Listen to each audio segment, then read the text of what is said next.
ಕ್ಷುಲ್ಲಕ ಕಾರಣಕ್ಕೆ ಗೆಳೆಯರ ಜಗಳ, ಕುಡಿತದ ಮತ್ತಿನಲ್ಲಿ ಸ್ನೇಹಿತನಿಂದಲೇ ಟಿಪ್ಪರ್ ಚಾಲಕನ ಕೊಲೆ. ಕ್ಷುಲ್ಲಕ ಕಾರಣಕ್ಕಾಗಿ ಗೆಳೆಯರಿಬ್ಬರ ನಡುವೆ ನಡೆದ ಜಗಳ ಕೊಲೆಯಲ್ಲಿ ಅಂತ್ಯವಾಗಿರುವ ದಾರುಣ ಘಟನೆ ಯಾದಗಿರಿ ಜಿಲ್ಲೆಯ ಸುರಪುರ ತಾಲೂಕಿನ ಕೆಂಬಾವಿ ಸಮೀಪದ ಗುತ್ತಿ ಬಸವಣ್ಣ ಕ್ರಾಸ್ ಹತ್ತಿರ ನಡೆದಿದೆ.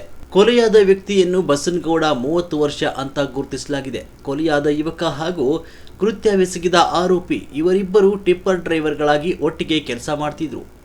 ಕೆಲಸದ ವಿಚಾರಕ್ಕೆ ಸಂಬಂಧಿಸಿದಂತೆ ಇಬ್ಬರ ನಡುವೆ ಮೊದಲೇ ಭಿನ್ನಾಭಿಪ್ರಾಯವಿತ್ತು ಅಂತ ಎನ್ನಲಾಗಿದೆ. ಕುಡಿತದ ಮತ್ತಿನಲ್ಲಿದ್ದಾಗ ಇದೇ ವಿಚಾರವಾಗಿ ಗೆಳೆಯರಿಬ್ಬರ ಮಧ್ಯೆ ತೀವ್ರ ಗಲಾಟೆ ನಡೆದಿದ್ದು ಅದು ವಿಕೋಪಕ್ಕೆ ತಿರುಗಿ ಕೊಲೆಯಲ್ಲಿ ಅಂತ್ಯವಾಗಿದೆ.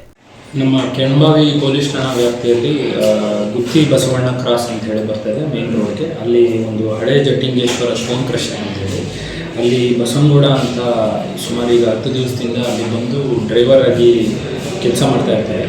ಸೊ ನಿನ್ನೆ ರಾತ್ರಿ ಅವರು ಮತ್ತು ಇನ್ನೊಬ್ಬರು ಬಸವನಗೌಡ ಅಂತ ಹೇಳಿ ಇಬ್ಬರ ಮಧ್ಯೆ ಕುಡಿದ ಮನೆಯಲ್ಲಿ ಒಂದು ವಾಗ್ವಾದ ಶುರುವಾಗಿ ಅವರು ತಳ್ಳಾಕಿ ಮತ್ತು ಕಾಲಿನಲ್ಲಿ ಒಡ್ಡಿರ್ತಾರೆ. ಸೊ ಆಗ ಅವ್ರನ್ನ ಅಲ್ಲೇ ಇದ್ದಂತಹ ಕಾಶಿನಾಥ್ ಮತ್ತು ಸಚಿನ್ ಅಂತೇಳಿ ಬೇರೆ ಡ್ರೈವರ್ ಅವರು ಕರ್ಕೊಂಬಂದು ಹಾಸ್ಪಿಟಲ್ಗೆ ಸೇರಿಸಿದಾಗ ಅವರು ಮೃತಪಟ್ಟಿರ್ತಾರೆ. ಇವರು ಕುಡಿದ ಆಮೇಲೆ ಮಾಡಿರುವಂಥ ಆರೋಪಿ ಆ್ಯಕ್ಚುಲಿ ವಾಪಸ್ ಹೋಗಿ ಮಲ್ಕೊಂಡ್ಬಿಟ್ಟಿರ್ತಾರೆ. ಅವ್ರಿಗೆ ಸತ್ತಿರೋದೇ ಸಹ ಗೊತ್ತಿರೋದು.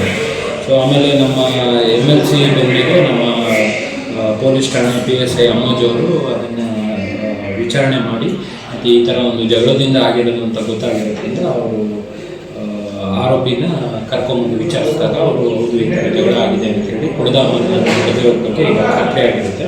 ಸೊ ಹಾಗಾಗಿ ಈ ಕುರಿತು ಈಗ ಅವರ ಹೆಂಡತಿಯವರಿಂದ ಒಂದು ಕಂಪ್ಲೇಂಟ್ ತೊಗೊಂಡಿದ್ದೀವಿ.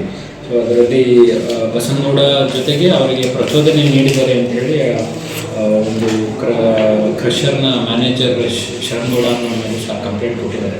ಸೊ ಈ ಕುರಿತು ಈಗ ಮುಂದಿನ ತನಿಖೆ ಮಾಡ್ತೀವಿ. ಅದನ್ನು ಅರೆಸ್ಟ್ ಪ್ರೊಸೀಜರು ಮತ್ತು ರಾತ್ರಿ ಏನು ಎಕ್ಸಾಕ್ಟ್ಲಿ ಆಗಿದೆ ಮತ್ತು ಆ ಕುರಿತು ಸಾಕ್ಷ್ಯಾಧಾರಗಳನ್ನು ಸಂಗ್ರಹಿಸಿ ಮುಂದಿನ ತನಿಖೆ ಮಾಡ್ತೀವಿ.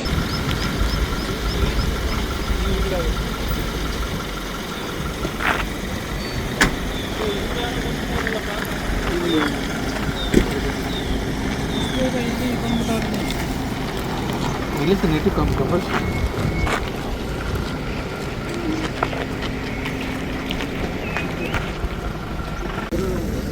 ಇದು ಮನಸ್ಸು ತಂದು ಇಲ್ಲ ಮುಖ